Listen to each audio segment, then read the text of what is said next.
All good. So thank you for staying around. You know, there is a duty of care, I feel. I do work helping facilitate in different ceremonial settings in countries where there's medicine and ayahuasca are legal. And you go through the ceremony of these medicines, and usually, you know, the next day there's an integration circle, and there's talking about it, and there's sharing, and there's integrating, like really integrating. And so I like to think that it's really great that we have some opportunity after the film to discuss the issues and to have some local commentators and sharing their wisdom, because there's a lot to unpack. You know, there really is a lot to really try to digest and to make sense of. And as you saw in episode 1, Shamans of the Global Village, this is a really powerful medicine, and it has a very pronounced effect. So this is what we're going to do. This is our integration circle. Okay, so welcome again to Cinco de Sapo, the 5th of May, what has become known as 5-MeO Day. And this, if any medicine deserves a holy day, it's definitely 5-MeO Day. All of the whole. And so I'm very pleased to have some guests here, some commentators on shamanic culture and science. This is the Teafaerie. Introduce yourself very briefly. I'm Rak Razam for Erwin. I've done this a lot. I started in 1997, and I can't say for sure I've done it 300 times. I've for sure done it 200 times. I've watched 500 people. I've only done toad maybe 20 times. I've been mostly experienced with synthetic. But if I could only do one medicine for the rest of my life, it would be this one. It's got no social value, but it is the one. So. Thank you, T. And next we have Tricia Eastman. Hello, I am a shamanic facilitator. I have worked with the Sonoran Desert Toad for several years now, and I do retreats internationally. And I also work with another medicine called Iboga, which is a sacred wood from Africa, where I facilitate retreats, but I'm more like it's a large team of people to work with that medicine. And I'm just in service to all the medicines and just love watching profound awakenings and stuff like this, like what you're doing. And so I'm just in full service to all of this entire movement, wherever the medicine wants me to be. Awesome, thanks Tricia. And we've got Mr. Leo Bondani, who is a filmmaker in his own right. Hello, good night. Well, I've been a filmmaker for, I think, over 20 years. I've done, I don't know if you read the bio on the brochure or the invitation. I've done videos with Don Miguel Ruiz, the author for the Remeds. I've done videos at the Mayan sites. I've worked with artists for years, and I stumbled upon the work of Dr. Octavio in 2013, when I was invited to have a private ceremony at Shark Island with the Teafaerie Shamans. As you know, the group of Varios is indigenous to the area of Sonora. So Dr. Reddy has been working, as you have seen in the video. I haven't seen it yet. We are doing a documentary ourselves since then. While I was on the process of editing, I met Rak, which is also interviewed in our documentary, as well as Martin Ball, James Orrock, and other personalities. And I was the field producer for this video. I was the guide. I've been there before, so I brought Rak, and we're happy to share this with the world. I think it's time. It's not something new. It had been already researched by Metzner widely, Davies, and others that you might be familiar. But it seems that we have stumbled on a ceremony that was very probably done in ancient Mesoamerica. So our documentary will go more into depth about that, and I'm happy to be here. Thank you. And last but certainly not least, Dr. Michael Villanueva. Can you guys raise your voice as well, please? A little bit louder. No.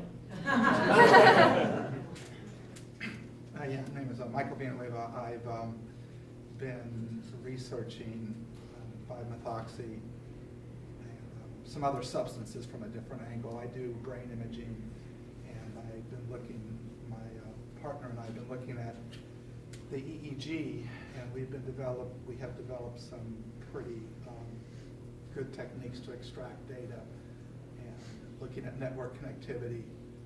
It's kind of boring stuff, but there's a lot that was in the film that you can see at almost a cellular network level within the brain. So that's a bit of what I do. And I met Rak and the Teafaerie, I think, a year ago today.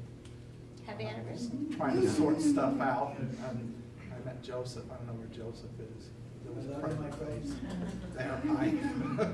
So anyway, Rak asked me to be here tonight because I was down in Australia. We did some pre-post, and we put it through some pretty rigorous math, stats, analysis, and digital signal processing, and kind of have some stuff that is it's unnerving and it's counterintuitive. So I'll leave it at that.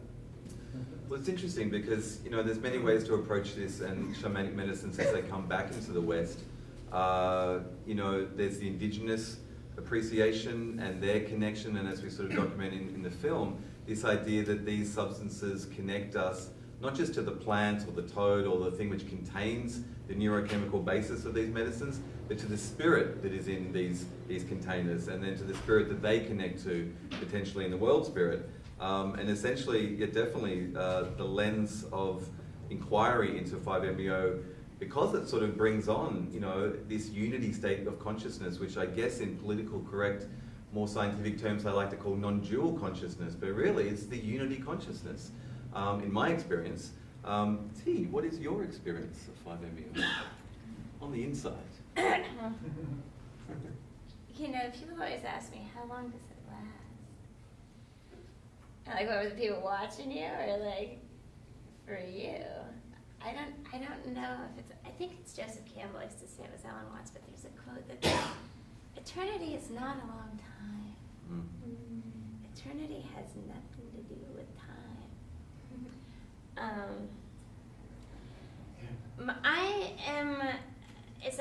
I'm a fan of synthetic for various reasons, or hermetic, or whatever synthetic sounds so, you know, somehow diabolically made in the laboratory. Birds' nests and beehives are works of nature, and my apartment's an abomination. I don't know. But I find that synthetic, if you want healing, the toad is better, just straight better. It will find the stuff that is wrong with you, and it will purge that stuff out of you, and it's like ayahuasca in 20 minutes. Done. Awesome. But what I'm interested in is very dialed down to a narrow spectrum of that non-dual experience. What I'm interested in is the one where you just like mist evaporating into light, and it's not about you. It's not about your problems. It's not about healing you. And I have a thing that's maybe peculiar to me is it's just an incredible manifester. From my point of view, I have all the bandwidth there is, and if I can focus my attention, it's a powerful tool. So that's my experience. Yeah, I think it's good to point out that, you know, there are definitely different levels of dosage of this medicine, and different practitioners will experiment or prefer to get results in those different levels of dosage. And so Octavio has a very yang warrior style that, you know, some people and some critics have said is essentially overdosing or is too much. Leo, what are your thoughts on the approach of, you know, how he works with the medicine? Throwing it to you, buddy. Well, I think that first I would have to mention that I was lucky enough to try other entheogens since a very young age. Particularly, I was interested in peyote and mushrooms due to the fact of its natural, true feeling of the visions although I don't like to call them visions, and this is my point.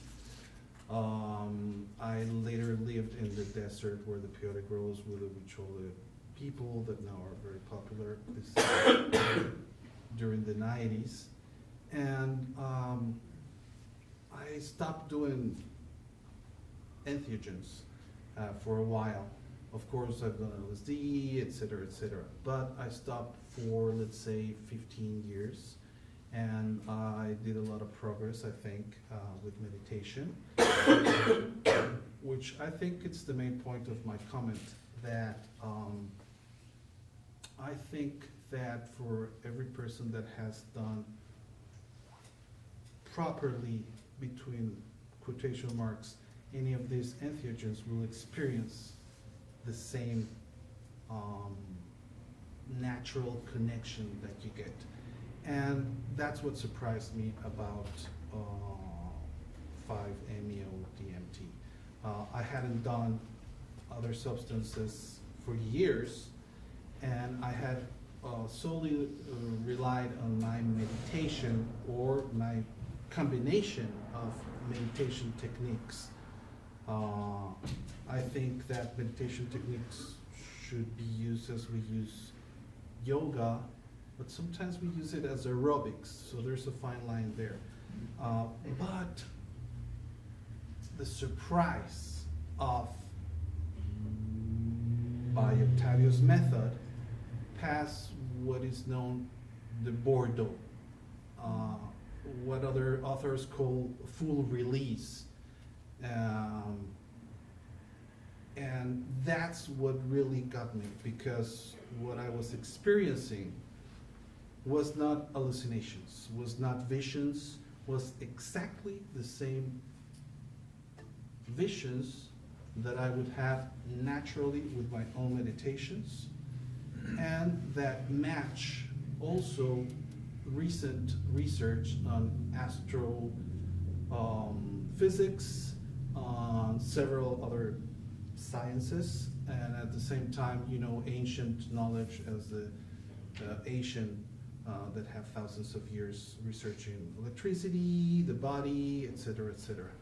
So to me, the way Octavio administrated to me made a really good impression about what a shaman is. I think that there's a misperception of us as Westerners about what a shaman and a doctor and a therapist is, and we should look at ancient tribes where the doctors were the shamans, and they would wear masks also that were not real, to shake the person from its natural state. And this is what we do with art. If you look at a painting, well, it's just brushing there, it's not anything there. You lose your mind, and then something happens, and you get into it.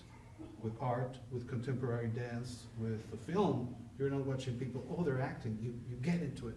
So I think that the work he did in order to pass me to the other side, which is the role of the shaman, was very effective. Now, I think that there is also to be discussed the role of the guru, which sometimes is mixed, and I think they're separate.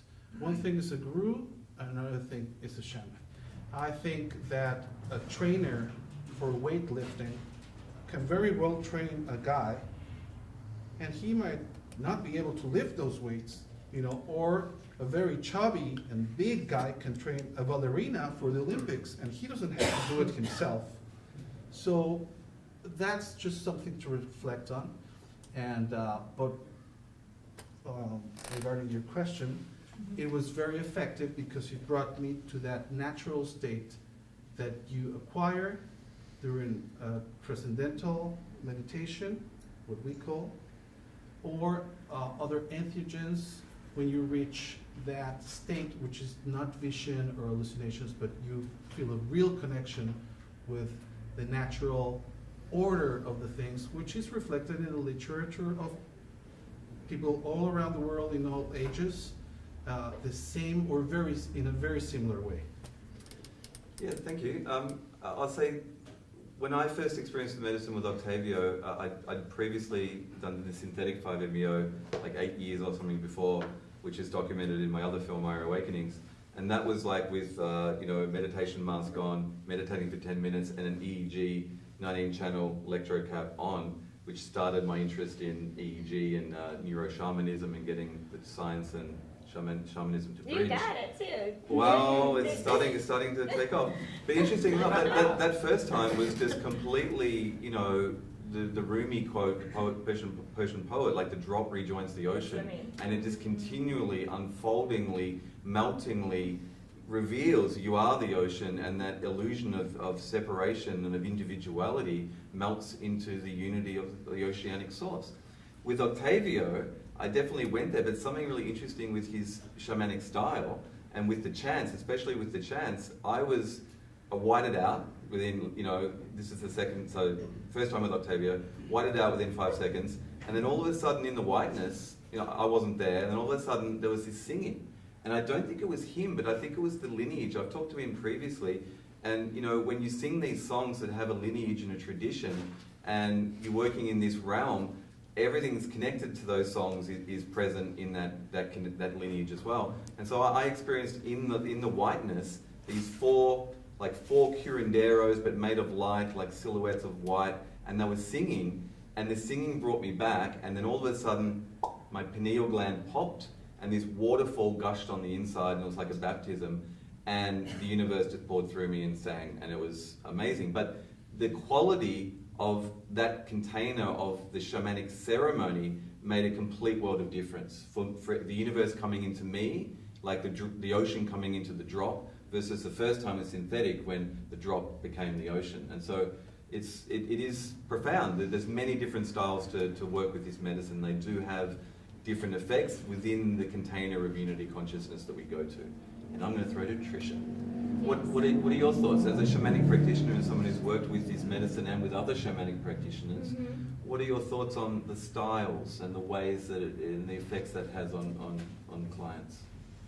So I think that you have to look at the dangers in the facilitation of the ceremony, which is really just holding that safe space. So making sure that that the practitioner is aware, and that he's in a space where he can hold the space for that person if something does come up. Like that person, one of the things with the 5-MeO DMT is it can bring up past trauma. Mm-hmm. So a person can literally go into a past life experience where maybe they are a veteran and they go back into a scene. And so as long as the facilitator is loving, caring, like present for the person, as long as they are really aware of all of the spiritual energies in the space. And that includes, like, if the person gets afraid, if you're doing it outdoors, they can run. So it's really important to really keep all of that in mind. And so I think one thing that's beautiful about this medicine is there is not a shamanic lineage attached to it. Not an official shamanic lineage. It's like a lost medicine. It was, there's so much evidence that we've used it in the past, but it wasn't until the 1970s that we started working with it again. And now that it's been adopted, and there are a lot of different practitioners that have a lot of different ways, and I wouldn't call them all shaman either. Some of them hold very much like I guess you could say it's psychedelic assisted therapy type of space. And so I don't think any of those ways are wrong in any way. And I love how, like, Teafaerie and I can talk, and I'm like, I love the somatic healing effects of the toad. And she's like, I don't want it to be about me. I want to just dissolve. But I get yours. Like, I really get yours. Yeah. And there's some people who that's what I would recommend for them for sure. To go to the toad. Yes.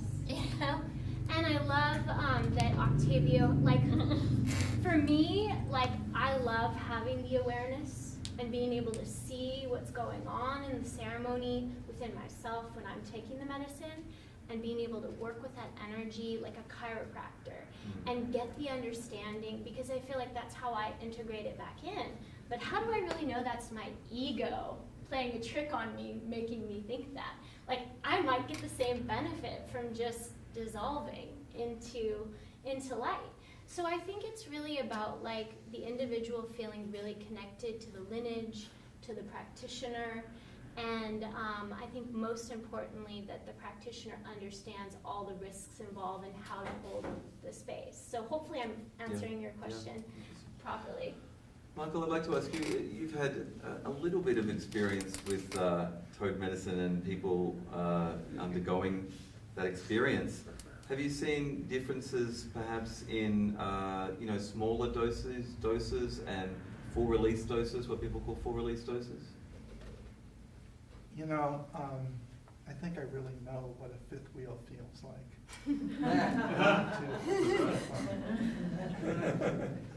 When I was in Australia, when I was with Rak and that group of folks, one of the things I said very clearly was, I don't speak that language. And so I don't know how to speak the language that you all are speaking in. I think I can answer the question if you try me again. Because I have to answer it from a really different point of view.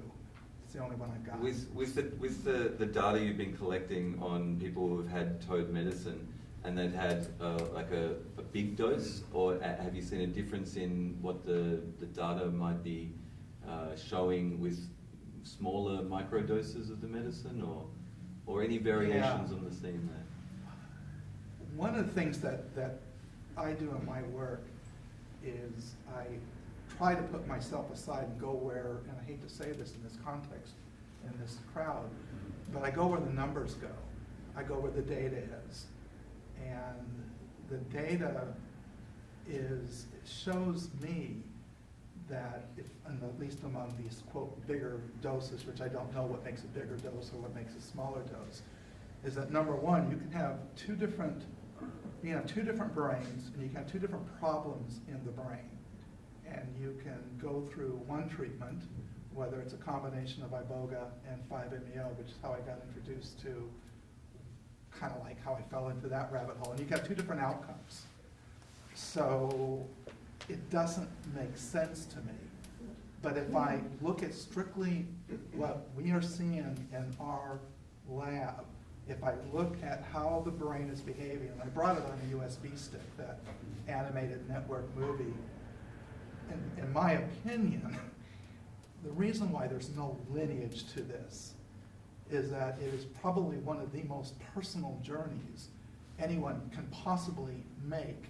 And anything that comes from the outside, and again, this is just my opinion, is noise. Because one of the things that 5-MeO does, and it does with a veracity, with a viciousness, with a single-minded purpose, it shuts down almost every single goddamn part of the brain. It's an inhibitory mechanism. And so when you have silence, something magical happens. And I don't do, well, I used to not do drugs. Never too late to start.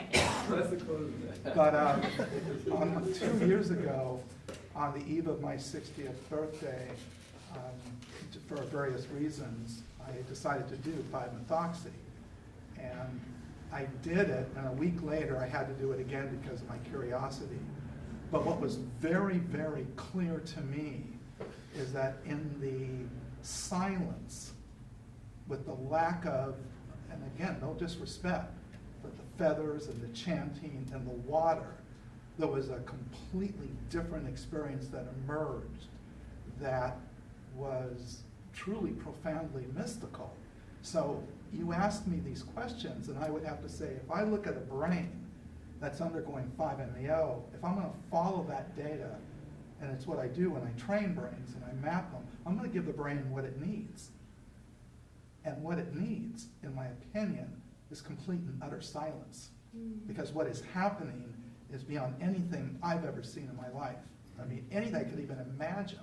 And I have a bit of education, and nothing in my education prepared me to the point that I still cannot speak about what I experienced.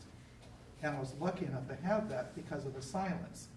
So when I see practitioners do their stuff, a part of me goes, how much of that is show for everybody else to fulfill the cultural needs of language, to fulfill the symbolic needs we have to communicate with one another. But what if all of that crap is silenced? What can emerge then? So that's...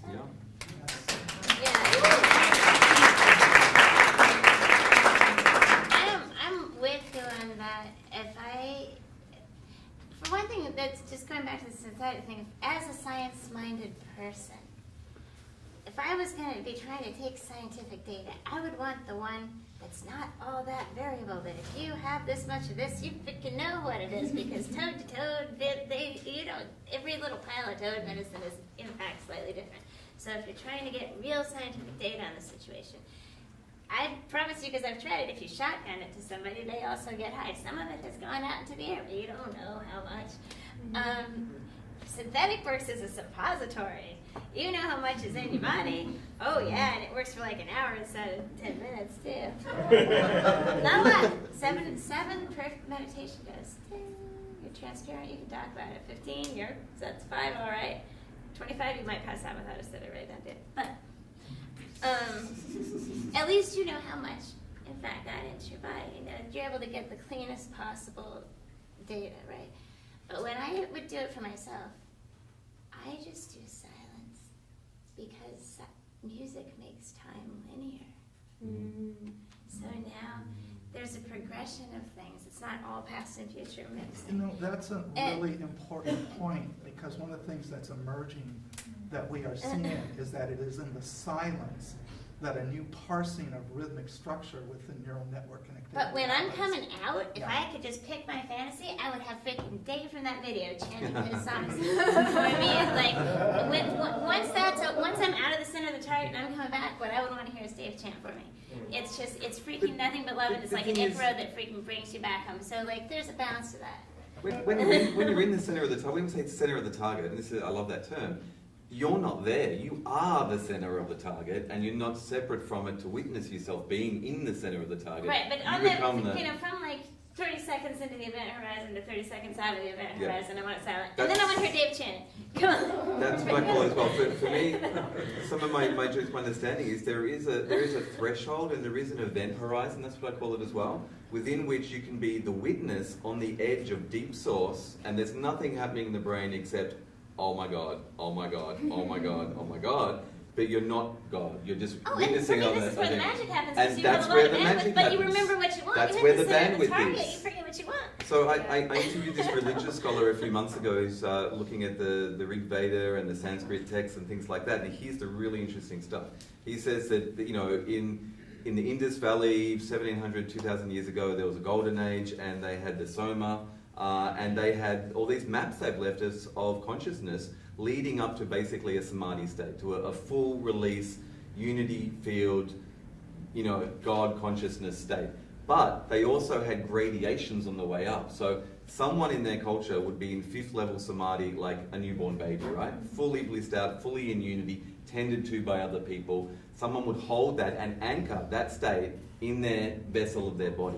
Then there would be 4th level rishis who would be in like the threshold, what we call the witness on the threshold, and they would be actually dipping in, and this is where the sutras come from. The sutras are the weavings. And the idea was that is the optimal, the threshold, the event horizon is where the most work can happen. In my experience, it feels like all past, present, future, the ancestors are there, the future us's are there, and you can weave and dip into deep source and tighten it and bring it back to the lower vibrational levels maybe. Then they have people who are on 3rd level Samoga bliss body, 2nd level, 1st level, and they create this cascade vibrationally and energetically of people in elevated bliss states of levels of samadhi to anchor heaven and earth. And this is how the golden age anchors. I'm so excited that we're figuring this out again. Like our secret research group around TI started was, you know, we're trying to form Voltron, and we're like, okay, if one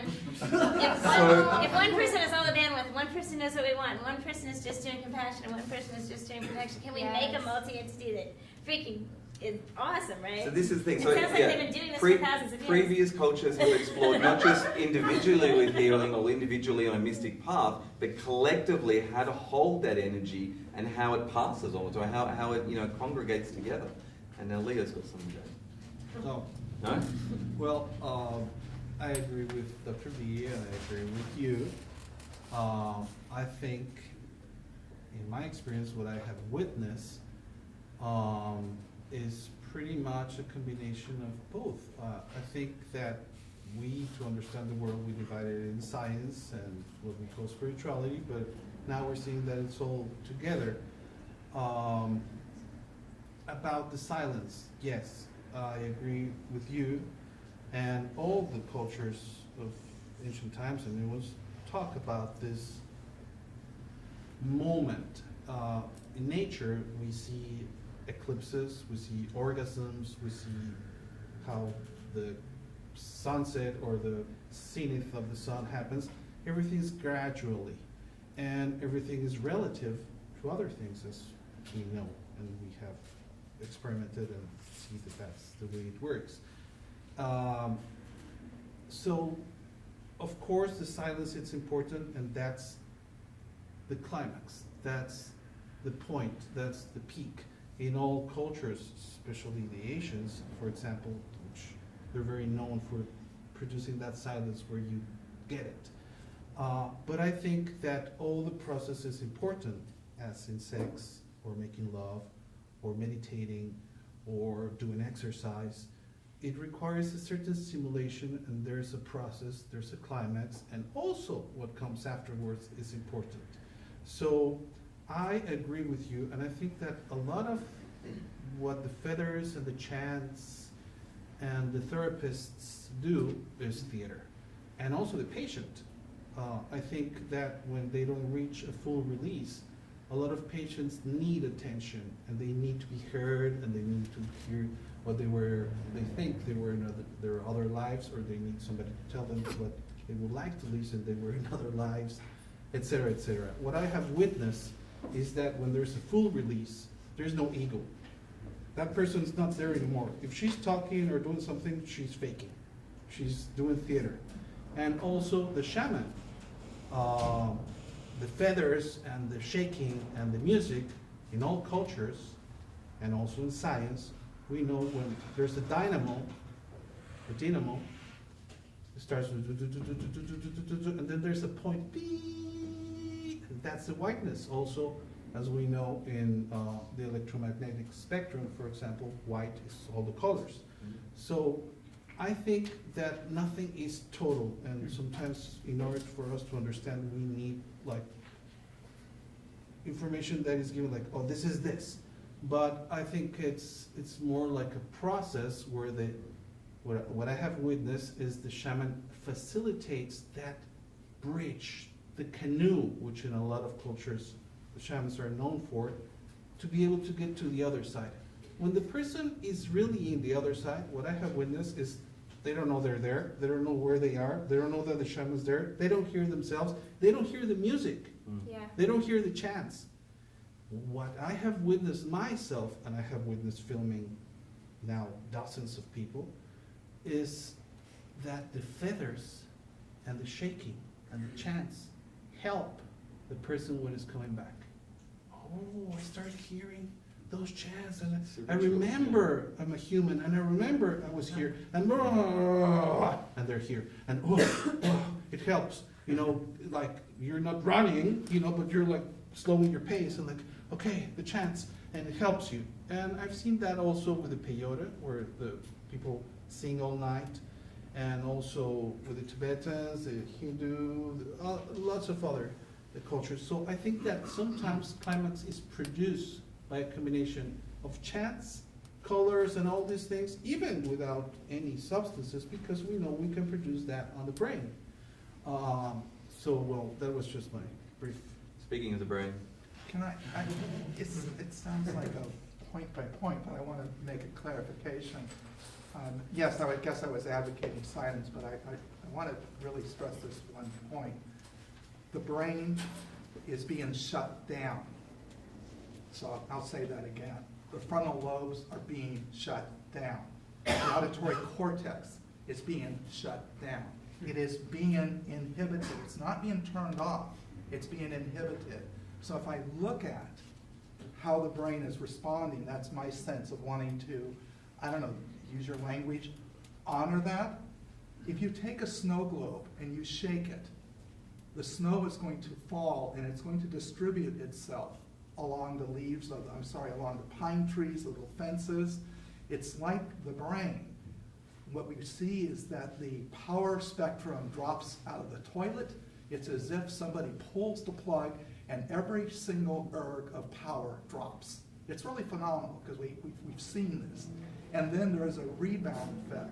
So my point here is that we have shaken the globe, and if in a fantasy world of mine, if we completely step out of the picture with no guiding lights, no feathers, and I'm not trying to be argumentative, I'm trying to create a different reality that I see what the brain is doing. It is going to distribute itself over what we call, and there's those of you here that know some math, called a 1/F power distribution. And that's what the EEG distributes. It's 1/F power. It's the law of the universe. It will distribute itself. The neural energy will distribute itself over a natural pattern that's endemic to all mammalian brains.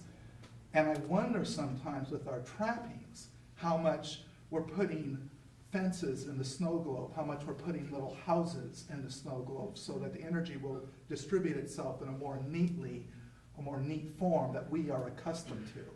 It's almost as if we have the power, not power, we have the ability to literally become whatever we could become because of this 1/F power distribution. And I see us meddling with it out of fear and out of cultural inertia. So I never felt this way before, but that's kind of what I learned about this, watching this. So what I was going to ask though, and I often irritate Dr. V, I'm not a hippie, but I speak from a more mystical point of view, a more intuitive point. I make language just comes through me. But it feels like one thing we haven't really said is that you see the outside of the body and you see the somatic cathartic effect and what's going on, and we say unity field, merging, drop ocean, right? It's fucking love. It's like being in the heart of a star, on a full release from my experience. It's like being in the heart of a star of unconditional love. So my question is, when the brain flatlines, when you say it's voraciously, just completely, it's gone, what remains to feel the feeling of love? And what I would ask, from my language and my paradigm, is that my understanding is we have three brain sort of structures. We have the gut instinct, we have the heart with neuronal cells, and when that network goes offline, is there a possibility that other networks receive the signal because they're not dominated by the egoic structure of that network anymore? Do you think there's something that we can receive that broadcast signal? I mean, there's neurons in your heart. I feel it here. I'm with you. When I did the toad the second time, and I was terrified to do it again. I mean, terrified. I'm with you too. Yeah. Felt like I was putting a shotgun to my mouth. But I was so terrified, I was lucky enough not to do a full dose. And my point was that one of the teachings from the first were astounding, but the message from the second was even more important. The toad, it doesn't create new neural pathways. Humans have only had language 50, 60,000 years. Language. We could have been together 100,000 years ago, mated and created a community and not been able to say a darn word. And what I learned the second time, that there are other ways of being and communicating, that if we do not learn those ways that are independent of language, because language in and of itself is, I majored in English and Latin. I love language, but it's almost an act of rape when it comes to expressing issues of the heart, issues of intellect. It's a murderous thing. And the second time around, I learned how the toad can create thought fields that are absolutely communication within itself. And that's really an important point to remember. So we're using a tool to discuss something that can't be discussed in language. Yeah, and it's a conundrum that we really face. So this brings up for me, and I'm going to maybe just ask Joseph if he'll come up for a brief second, would you mind? There's this understanding of like how do we understand this? How do we integrate it culturally? So we've got different paradigms. We've got shamanic, we've got mystical, and we've got a medical or a scientific paradigm. What is the latest research? You were presenting at the MAPS conference, and there was something about the potency of 5-MeO versus psilocybin in engendering a and mystical experience. This is Dr. Joseph Barsuglia, everyone. From the Crossroads Clinic. Put you on the spot. Yeah. You got this. So Crossroads Addiction Center, where we use ibogaine and 5-MeO to get people essentially off like heroin and pretty hard drugs, crack cocaine, and integrated 5-MeO like 2 years ago, and amazing results. The thing Rak's referring to is at the Psychedelic Science Conference, as people come through the program, we give them questionnaires that have been validated with other psychedelics. So with psilocybin, there's a classic instrument that's used in a lot of psychedelic studies. It's called the Mystical Experiences Questionnaire. And so this captures sort of the essential hallmark factors of what constitutes a mystical experience. So it's ineffable, there's no words for it, transcends time and space, there's this unitive aspect, and then there's this amazing, blissful, loving, peak emotional state.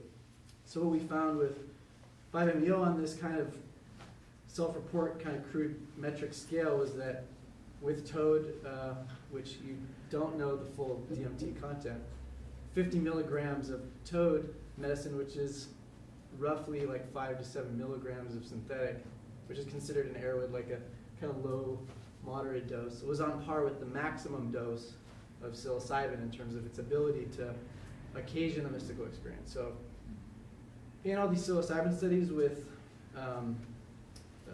alcohol or tobacco, I've tried giving people psilocybin to stop smoking, which is interesting. They're finding that mystical breakthrough is the change agent of long-term healing, whatever condition you want to look at, which we have those boxes for developing drugs, so you got to have a condition, but when you kind of analyze it across conditions, it is the mystical breakthrough that is changing people's lives. So we see that with addiction. So and that's how it's been with LSD with addiction, psilocybin with addiction in the past. So it's pretty cool to see that in 90 minutes, a low dose of 5-MeO is as powerful as the most powerful psychedelics being used in academia now. So it's got all the academia in a rush, and the guys doing the psilocybin research, like Roland Griffiths at Johns Hopkins, they say, well, let's use 5-MeO. We can do the same thing, do it in 90 minutes, and break people through, and yeah. Fantastic. So, With side effects. Yeah. well, Thank last year, now that you mention it, I went, we were filming at the pyramids of Teotihuacan, Octavio and I, because we've been following data that it actually was used in Mesoamerica. But he brought with him a taita, because he had been recently in the Amazon, and he wanted one of the taitas that give ayahuasca to try the 5-MeO DMT. So he did, and then he brought him to this conference in Teotihuacan to talk to the people. And the taita, which is the taita, his words were, well, with ayahuasca, you go by chapters. You think, you meditate, you reflect. With 5-MeO DMT, you go directly to the source. And in 5 minutes, you're back. And I think if the taita is resuming it in that way, it gives an idea of what Joseph is trying to convey. And I think that's what impressed me the most, that there's no in-betweens. If you do it right, you know that what you felt and later rationalized and had thoughts about was real. So I think that's the most precious thing about this jewel, that it's not somebody that is trying to convince you about something, or a dogma, or a religion, or something to follow, or how to behave.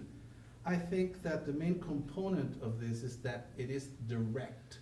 And I think that's very important for the misperception about healing and drug healing too, and psychosomatic illnesses.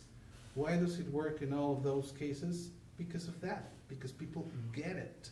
Then you connect, and then you start seeing what's wrong and right, and then you start seeing nature and how nature behaves. And I think the healing, well, I'm sure, and I've experienced on my own, and I've witnessed that the healing comes from there. Of course, there's been studies about the receptors and how the 5-MeO can trick you a little bit for a few days so you don't get the craving of whatever drug you're in.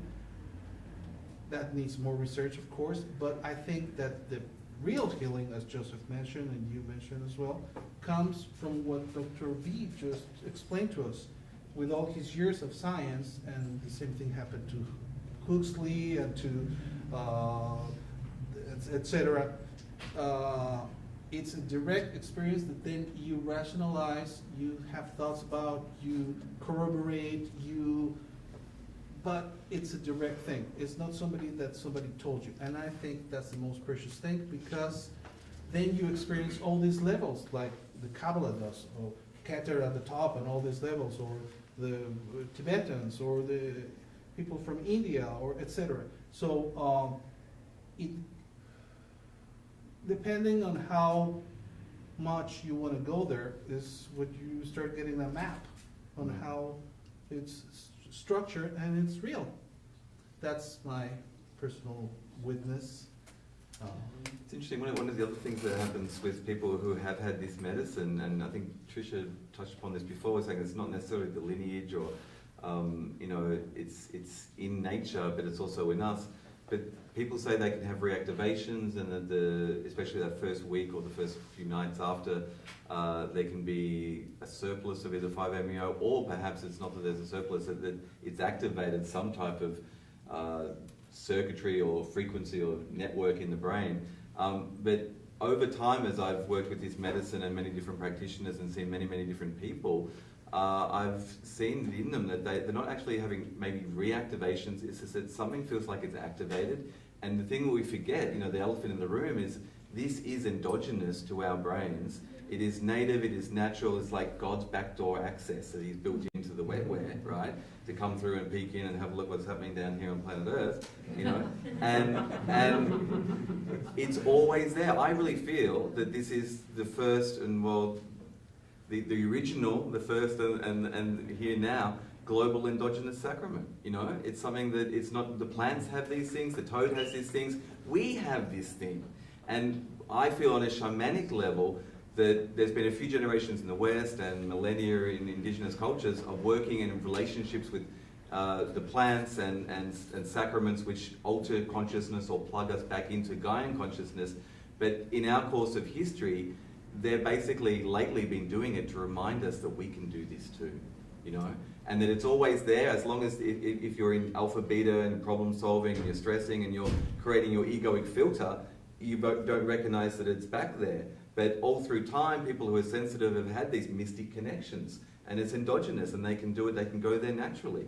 And once we've had this remembrance and reactivation with the toad or synthetic, I believe it's always on to the degree you let it be on.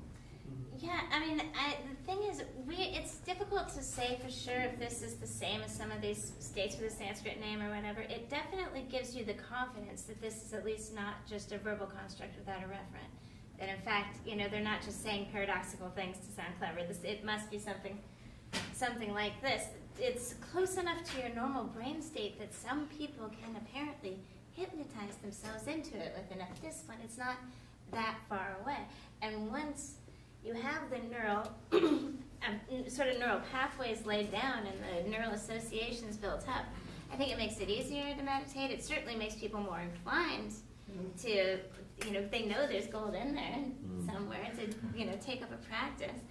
But I also have found that people who do it a lot, or when I was doing it a lot, because that pathway is laid down, almost any other psychedelic is more likely to drop you into a non-dual state than it was before. Now you take ayahuasca and I'll find out, right? Yeah. Awesome, but it's it's something to be aware of. It is a possibility. It can happen in dreams. I've only had it happen twice, but it really happened. Not like I can imagine it sitting there trying to fantasize about it. Whoa, geez, I just in my dream.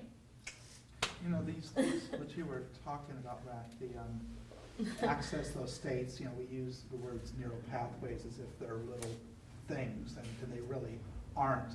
things, and they're not little threads. So we have to kind of throw that out. But we can access those states. One thing we know in training the brain or working with the brain stores information probably holographically, like Carl Pribram had talked about. And there's something called a Gabor function, and it's this kind of flux in there. It's an imprint, it's a holographic image.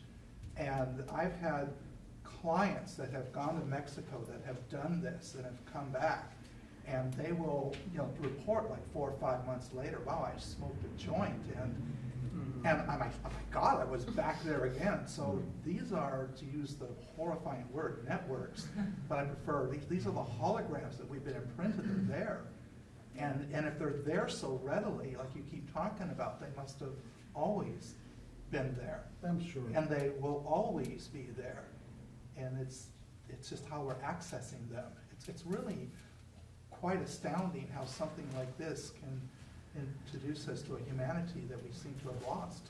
Well, in fact, I think that, well, there have been recent studies about 5-MeO-DMT from toad that, well, yeah, it's a substance that puts the toad into a hibernating state. So actually, when it's well done, from my perspective, you die. I mean, that's the thing. That this is serious. This is not some trippy game, or oh, I'm gonna treat, or I'm gonna have a no. No, you die.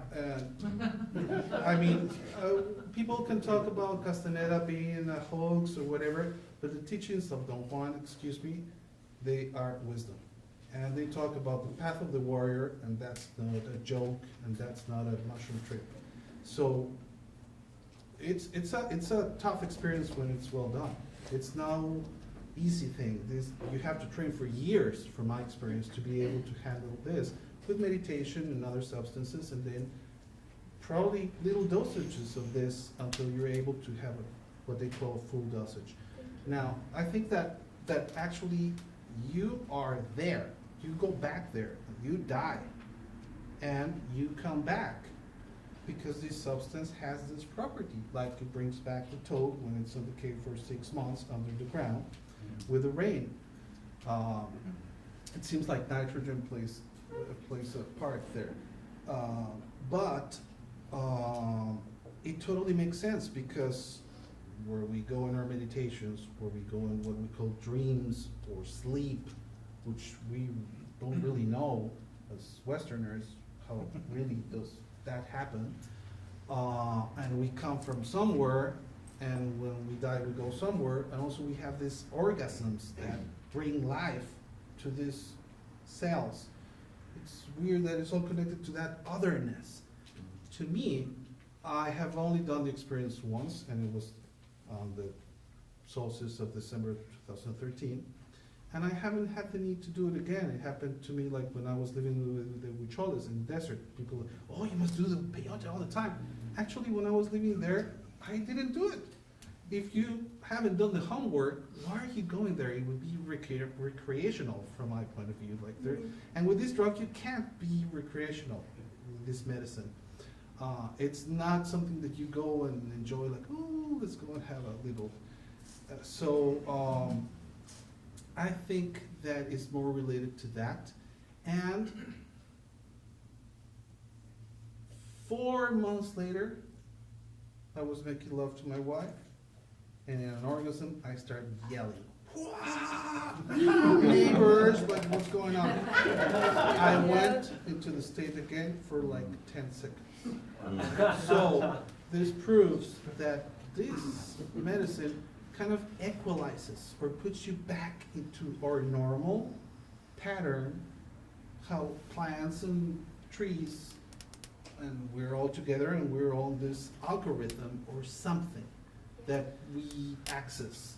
And we're disturbing this with our noise that we've been creating, or that silence, or that primordial silence that we connect to when we do these things that makes us access this connection that we have forgotten for now.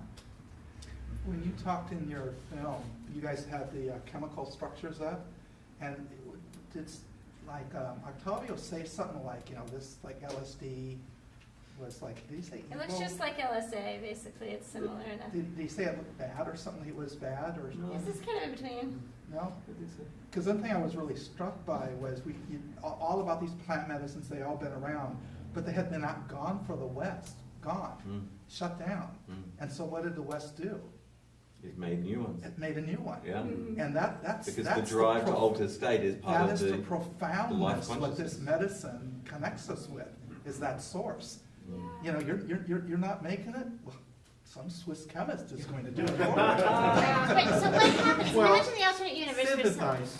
Wait, go for it. Yes, but something's better than nothing. Like it's Yes. harmonic But versus he synthesized, didn't but create it, he synthesized. But there's a it. force of creation that channels through all of us. One way or another, the story gets told. Yes.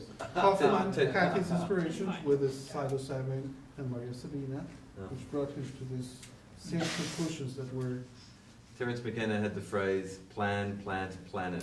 You know, it's all connected. It's there in the etymology of the words. It said perhaps Mother Gaia has a plan using the plants to reconnect us and bring us back to the garden. She couldn't get through white picket fence consciousness of mid-20th century. What did she do? She went to the mystic chemist in the lab. LSD came in, did the whole Yes, revolution, got us ready for the plant. We weren't ready for the garden. You know, Burroughs and Ginsberg were screaming for ayahuasca in the 50s. But over time, stepping stones, very short amount of cultural time. You know, it's like we're now back in the jungles, we're back with the plants, and now someone once described to me like, you know, all the entheogens are like baubles on a Christmas tree or the tree of life, and 5-MeO is like the star at the top or the light. We're ready for that, and we're ready for what it reveals, which is like, we are the light. And it's like, it's all been a gradiating stepping stone.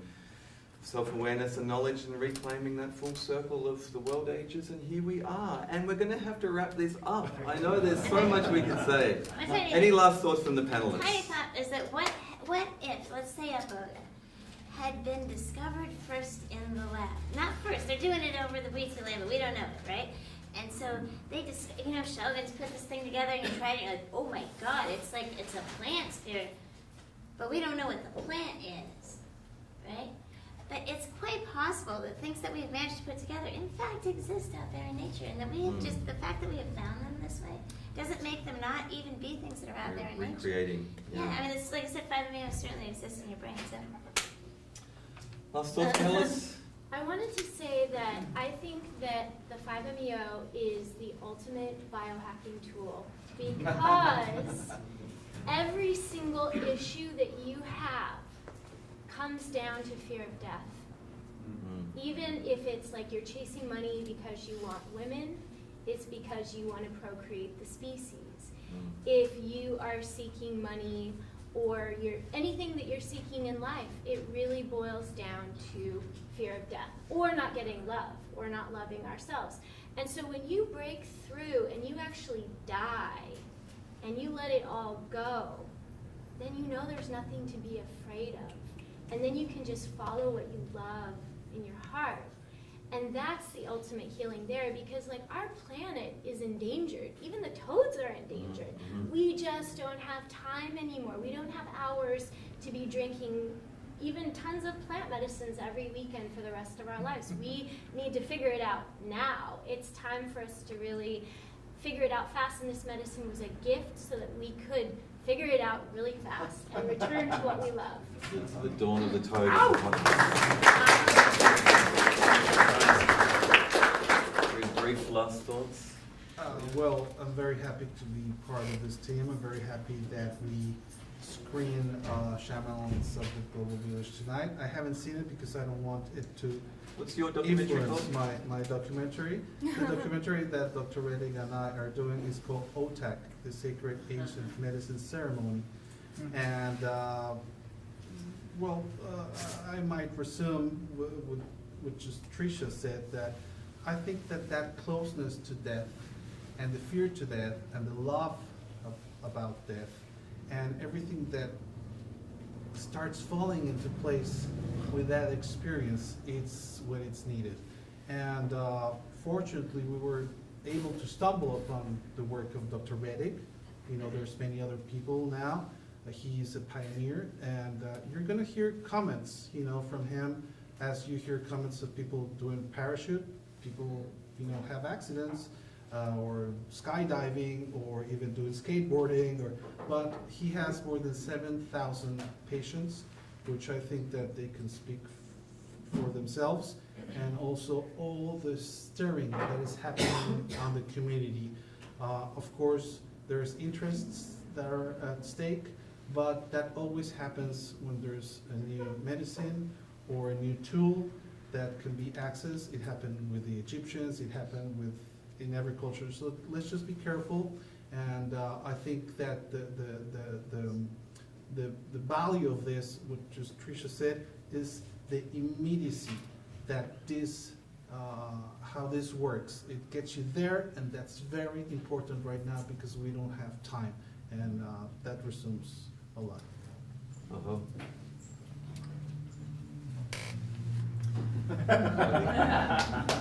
I'll do 3 seconds. Good. Just as a psychologist, for me, my focus has always been trauma, and the whole conundrum is how do you liberate trauma from the body with a talking cure.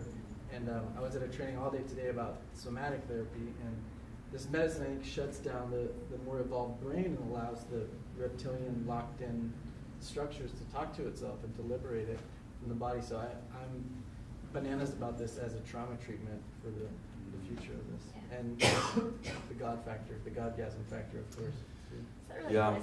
was going to say before, it's like God is the gasm of the species, you know, coming through us and activating. Look, there's so many different aspects to this culture, and you know, Shamans of the Global Village, as an ongoing episodic documentary series, is really wanting to examine the nitty-gritties. You know, the practitioners, their roles, their stresses, the clients, the activation, the medicine, the healing of all these different plant medicines and all these traditions and lineages. And so we really do encourage you to check out www.shamansoftheglobalvillage.com and help us to support us to make future episodes, because they say it takes a village to raise a child, and it really takes a village to support a documentary series. So thank you so much for coming. Thank you to all the panelists for being here tonight.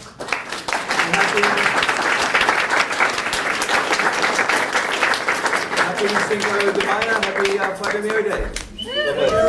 Real quickly, actually, if you'd like, we have a sign-up sheet over here. You want to be learning about